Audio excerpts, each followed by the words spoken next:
What's going on, guys? Welcome to another episode of Smash JT. Back in April, I wrote an article on SmashJT.com talking about how Sega purchased Rovio, the makers of Angry Birds, for $776 million.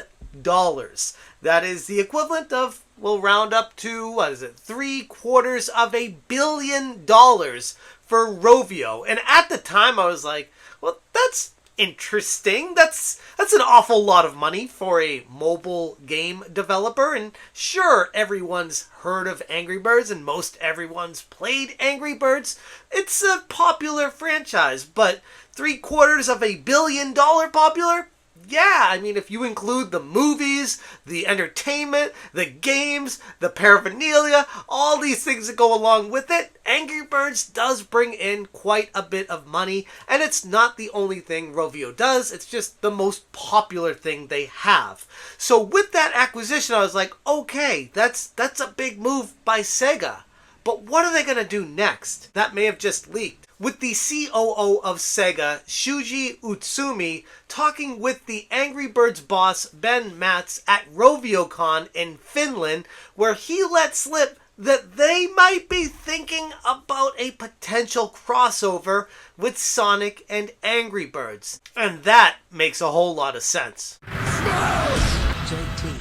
Hit the subscribe, give me a like, and check out SmashJT.com for the full breakdown of not just Sega buying Angry Birds creator Rovio, but also the information regarding Roviocon and what was discussed there. Not limited to just Angry Birds crossing over with Sonic, but also talking about some Yakuza games coming to mobile and having some more crossovers between the two of them. During the event, Shuji Utsumi, Sega's COO and president of consumer games and transmedia, along with Rovio's Angry Birds boss Ben Matz, teased the audience with the possibility of a crossover between the Speedy Hedgehog and the famously furious birds. While the details are not officially confirmed, this hint of such a collaboration does ignite the imaginations of quite a few people, and like I said in the open, it makes a whole lot of sense. If you combine Sonic characters, not just Sonic the Hedgehog, but Tails, Knuckles, Amy, you want to throw in Shadow, and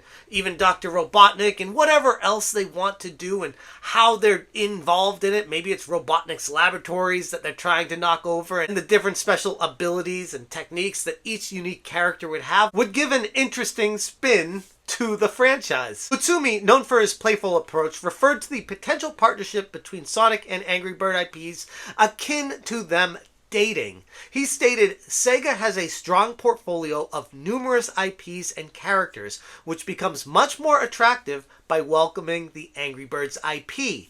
To maximize the value of these great IPs, we have implemented a transmedia strategy which comprehensively approaches a global fan base through digital and physical channels, meaning that once they purchased Rovio, they are now looking on ways to how to interject Rovio into the Sega franchises, not strictly limited to Sonic, but also other Sega franchises like Yakuza, like Persona, like so many other well-known brands from Sega. The prospect of combining these franchises is seen as a strategic move by Sega to bolster its presence in the lucrative mobile gaming market. And while, yes, I don't mobile game very often because of the microtransactions and just paper cut you to death on extra charges instead of just, buying a game and owning it and playing it, mobile gamers are a little bit of a different breed, and Sega knows this. That's why they wanted to buy Rovio in the first place, take full advantage of what they already have in place already, and now interject it with Sonic, with other franchises, to now make more money with even more microtransactions. Which, in a way, can take away a lot of the excitement for this potential prospect of a crossover. If Sega does it right, if they make it where it's just a game where you can purchase it outright for $4.99 or $9.99 and it's the full game, and if they want to add DLC down the road for a $4.99 pack on top of that, whatever, great. But let us buy the game and enjoy what it is. Don't do this free, ad-supported, all this other junk that you have to buy and pay these separate things for and add on these new costumes and these special abilities. Just make the game and I would be interested. I do like some games on my mobile phone. The one outlier being Slay the Spire that I'm still addicted to, and I covered that in a video before, and it's a fantastic game where you buy it once and you can play it forever. You never have ads, you never have microtransactions, you never have any of this other junk thrown into it, and that's a big concern when it comes to Rovio pairing up with Sega to make this crossover. And like I said, it's not just the Sonic franchise crossing over with Rovio's Angry Birds. They also talked about at this meeting, at this summit, that it would involve some Yakuza games as well. Persona would be involved somehow.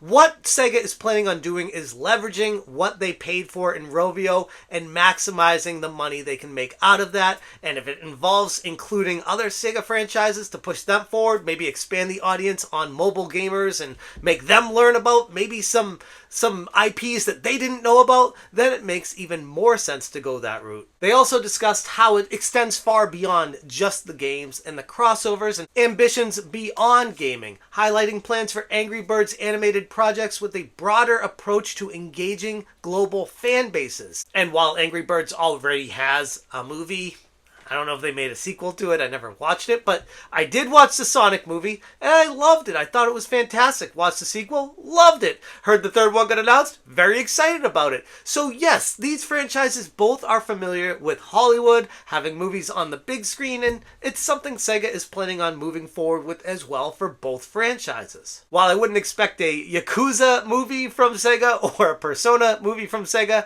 anytime soon, anything is possible if you wait long enough. And while this exciting potential possibility of a crossover game has not officially been announced by any stretch, it is pretty much assumed that based off of the comments at this summit that it will be happening, if not already underway right now. It just hasn't officially been announced. It would only make sense. Otherwise, why would Sega purchase Rovio if they never planned on intersecting it with any of their other franchises already? And for those interested beyond the Angry Bird and Sonic franchise, Sega also alluded to developments in other franchises, like I said with Yakuza and Persona, indicating a diverse and ambitious roadmap for the future.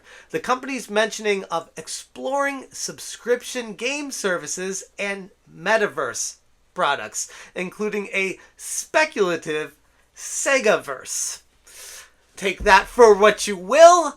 I'm not going to get overly excited for anything like this because when I hear buzzwords like this, the first thing I think of is nickel and diming people to death. It's not about the fun. It's not about the game. It's about finding a way to hook someone on something to make as much money out of them as possible instead of focusing on the game itself. I'd like to be pleasantly surprised, but so far, I have not had any luck in that realm. The Segaverse does sound like an interesting prospect if done right, if not focused solely on how much money we can make off people, but how much fun and entertainment can we provide to people at a serviceable cost that makes sense for both parties. Then maybe I'd be on board with something like that. While the official announcement for any of this stuff has yet to be made, all these references at Roviocon point to the direction of obviously Sega is going to be doing something involving these franchises together, and it's just a matter of time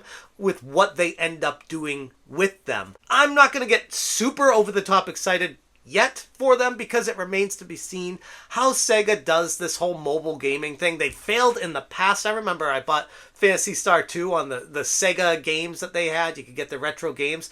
Purchased that for like $5 on sale like 8 years ago on Apple.